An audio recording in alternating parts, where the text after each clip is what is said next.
Effect of renal failure on the body. सबसे पहले इसमें यूरीमिया हो जाता है, एडिमा हो जाता है, एजोटीमिया हो जाता है, एसिडोसिस हो जाती है, एनीमिया हो जाता है, ऑस्टियोमलेशिया हो जाता है। यूरीमिया, एडिमा और 3A वाले हैं एजोटीमिया, एनीमिया, एसिडोसिस और ऑस्टियोमलेशिया। सबसे पहले देखें यूरीमिया कैसे होता है। CKD के जो इफ़ेक्ट्स होते हैं ना, उसमें दो तरीके से दो चीज़ों पे डिपेंड करते हैं। इसके डिपेंड करते हैं कि वाटर एंड फूड की इनटेक कितनी है, वाटर एंड फूड की इनटेक कितनी है, और जो किडनी फंक्शन है वो कितनी हद तक डैमेज हुआ है, कितना ख़राब है। इस को देख के ना हम अगर करें ना, एक बंदा है उसको कंप्लीट रीनल फेलियर है लेकिन वो फिर भी परहेज़ नहीं कर रहा, सब कुछ खाता पीता जा रहा है, तो उसको क्या क्या हो सकता है। एडिमा हो सकता है, जनरलाइज एडिमा हो सकता है। क्योंकि वाटर सॉल्ट बाहर नहीं एक्सक्रीट नहीं हो रहे, उसकी वजह से। एसिडोसिस हो सकता है क्योंकि एसिड प्रोडक्ट नहीं बाहर जा रहे। इसके अलावा नॉन प्रोटीन नाइट्रोजन्स की हाई कंसनट्रेशन हो जाती है, जैसे urea, creatinine and uric acid, क्योंकि इसकी भी एक्सक्रीशन नहीं हो रही। इसके अलावा और भी बहुत से सब्सटेंसेस होते हैं जिनकी कंसनट्रेशन ज़्यादा हो जाती है, जिसमें phenol, sulphates, phosphates, potassium and guanidine basis होती हैं। इस सारी कंडीशन को ना, जिसमें एडिमा हो गया, एसिडोसिस हो गई है, प्रोडक्ट्स नॉन नाइट्रोजन प्रोडक्ट्स बढ़ गए हैं, अदर सब्सटेंसेस बढ़ गई हैं, सारी कंडीशन को हम यूरीमिया कहते हैं।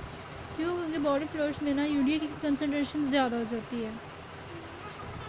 अब हम पढ़ते हैं एडिमा। एडिमा क्यों होता है? वाटर एक्सक्रीट नहीं हो रहा, उसकी वजह से एडिमा हो जाता है। अगर हमें होता है कि अगर एक्यूट किडनी इंजरी है ना, उस अगर अभी स्टार्ट ही हुई है, उसके बाद अगर हम वाटर इनटेक कम कर दें ना, रोक दें बिल्कुल, तो उसकी वजह से ना बॉडी फ्लूइड कंसनट्रेशन में इतना ज़्यादा इंक्रीज़ नहीं आता। लेकिन अगर हम फ्लूइड के इनटेक को ना रोकें, फिर बहुत ज़्यादा ड्रास्टिक इमीडिएटली इंक्रीज़ हो जाता है। लेकिन ना CDK में ऐसा नहीं होता, CKD में ऐसा नहीं होता, क्रोनिक किडनी डिजीज़ में ऐसा नहीं होता। क्रोनिक किडनी डिजीज़ में उस वक्त तक एडिमा नहीं होता जब तक 25% भी नॉर्मल नेफ्रॉन्स काम करें ना, तब तक एडिमा नहीं होता।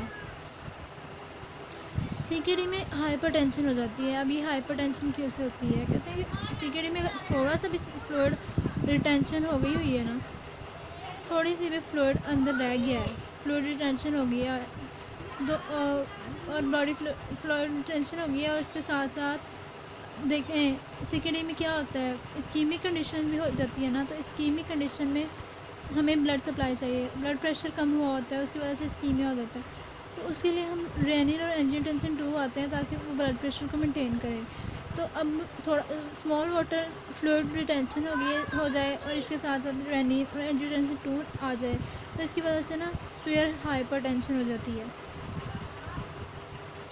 अब जो ऐसे पेशेंट्स होते हैं ना, इनकी लाइफ सेविंग के लिए ना ऐसा होता है कि उनको ना डायलिसिस, इनके एक्स्ट्रा सेलुलर फ्लूइड को निकालना पड़ता है और इनके सॉल्ट्स को रोकना पड़ता है।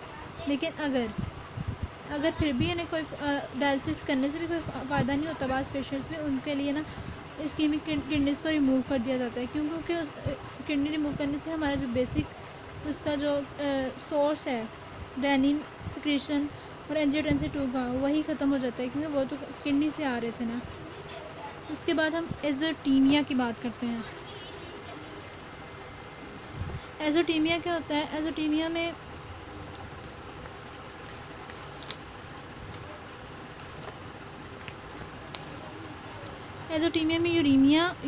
यूरिया और नॉन प्रोटीन नाइट्रोजन की ना कंसनट्रेशन बहुत ज़्यादा हो जाती है।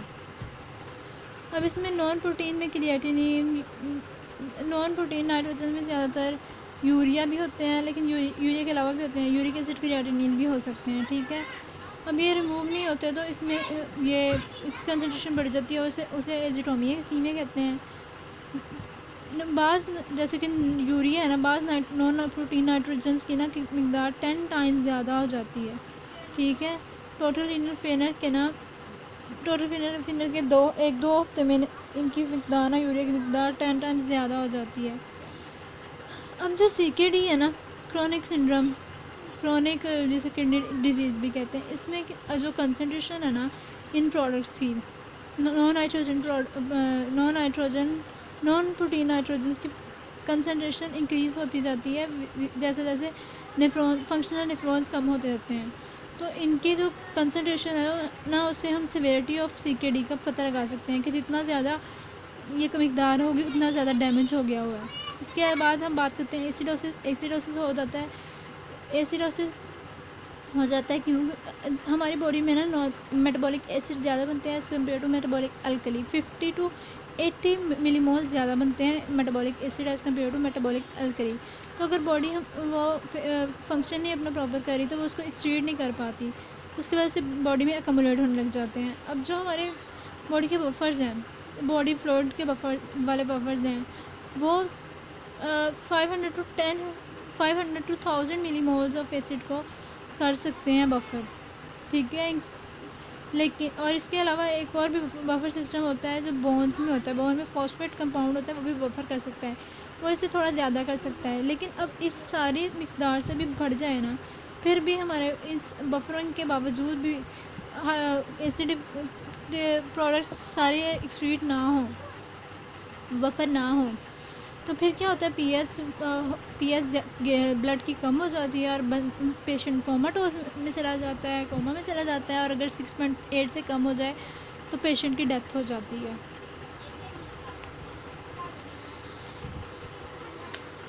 इसके बाद एनीमिया हो जाता है। एनीमिया कैसे होता है? एनीमिया होता है कि जब किडनी सही काम नहीं कर रही तो इसमें से निकलता है कि इरिथ्रोपोइटिन सिक्रीशन होती है। जब इरिथ्रोपोइटिन की सिक्रीशन नहीं हो रही तो वो फिर बोन मैरो में ये इरिथ्रोपोइटिन बनती है किडनी से और बोन मैरो में जाके उनको ऑर्डर करती है कि वो रेड ब्लड सेल्स बनाएं। जब ये रेड ब्लड इरिथ्रोपोइटिन नहीं बन रही तो रेड ब्लड सेल नहीं बनेंगे तो तब एनीमिया हो जाएगा। हम इसके लिए रिकम्बिनेंट इरिथ्रोपोइटिन यूज़ करते हैं जो कि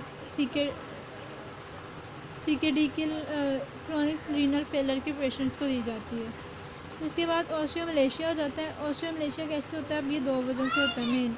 ऑस्टियोमलेशिया होता क्या है? इसमें क्या होता है, बोन्स ना एब्जॉर्ब हो जाती है और वो वीक हो जाती हैं। ये 2 वजह से होता है, एक तो विटामिन D की वजह से और एक तो फॉस्फेट कंसनट्रेशन में सीरम में ज़्यादा हो जाए तो। विटामिन D जो की एक्टिव फॉर्म जो बनती है ना, वो किडनी में बनती है। लिवर में हम विटामिन D का इसका नाम होता है कोलिकैल्सिफेरॉल। तो इसकी हाइड्रोक्सिलेशन होती है लिवर में, एक हाइड्रोक्सिलेशन होती है और एक हाइड्रोक्सिलेशन किडनी में होती है। लिवर में हाइड्रोक्सिलेशन होती है तो वो 25 हाइड्रोक्सी कोलिकैल्सिफेरॉल बन जाता है और ये एक्टिव फॉर्म इस किडनी में जाके बनती है जहाँ पे 125 डाई हाइड्रोक्सी कोलिकैल्सिफेरॉल बनता है, ठीक है। अब किडनी और फिर जाके ये इंटेस्टाइन से एब्जॉर्ब करता है कैल्शियम को और बोन्स में देता है। अब हमारी किडनी सही काम नहीं कर रही तो इसकी 125 डाई हाइड्रोक्सी कोलिकैल्सिफेरॉल फॉर्म नहीं बनेगी। तो जब ये फॉर्म नहीं बनेगी तो फिर उसकी वजह से कैल्शियम इंटेस्टाइन से एब्जॉर्ब नहीं होगा और बोन्स को अवेलेबल नहीं होगा।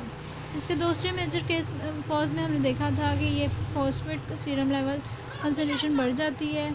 जब अब ये बढ़ कैसे जाती है, किडनी सही काम नहीं कर रही तो उसकी GFR कम हो जाएगी। जब GFR कम हो जाएगी तो फॉस्फेट एक्सक्रीट नहीं हो पाएंगे। फॉस्फेट एक्सक्रीट नहीं हो पाएंगे तो सीरम में फॉस्फेट का लेवल ज़्यादा हो जाएगा। अब ये जो फॉस्फेट है हमारे कैल्शियम के साथ बाइंड करने लग जाएगा। तो अब ये जब सीरम में कैल्शियम कम होने लग जाएंगे तो फिर क्या होगा, इसकी वजह से ना हार्मोन की सिक्रीशन, पैराथायरॉयड हार्मोन की सिक्रीशन स्टार्ट हो जाती है।